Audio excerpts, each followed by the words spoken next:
Okay, welcome to Locally Hosted. I'm Alex. And I'm Sam. We cover AI, ML, and infra.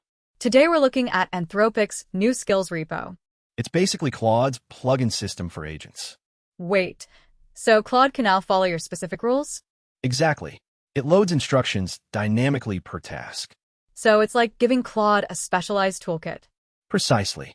But it's more structured than just prompts. How does it actually work under the hood? Each skill is a folder with a skill.md file. And Claude reads that to know how to act. Right? It teaches Claude repeatable workflows. Like generating docs with your brand guidelines? Yes, or analyzing data using your specific pipelines. This feels like the missing link for enterprise. It reduces hallucination by constraining the model. So you're not just guessing what the AI does. You're programming its behavior via instructions. Can we see some examples in the repo? There are creative, dev, and enterprise skills. Like what kind of dev skills specifically? Testing web apps and generating MCP servers. MCP servers? That's for Model Context Protocol? Yes, it standardizes how agents connect to tools.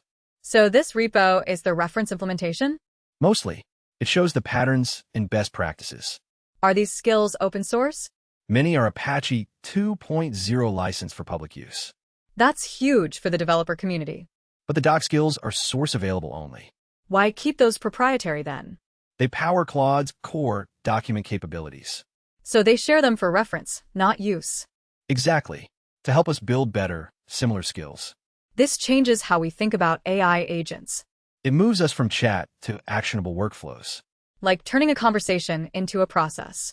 Yes, Claude becomes a specialized employee. Not just a chatbot, but a worker bee. A very smart, very obedient worker bee. Can I install these directly into my app? You can register the repo as a Claude skill set. In Claude Code or via the API. Both. It's designed for flexibility across platforms. So I can clone it and start building now? Yes, but test thoroughly before production use. Anthropic says it's for demonstration mostly. Right? The spec is still evolving rapidly. So we're seeing the early days of this. Exactly. It's the wild west of agent skills. But the potential is massive for automation. It standardizes the chaos of custom prompts. Finally, a way to version control AI behavior. Yes, give for your agent's personality. That's a metaphor I can get behind. It's the future of structured AI interaction. All right, that's all we got this week. Subscribe to Locally Hosted for more deep dives. Source link is in the description. Stay local.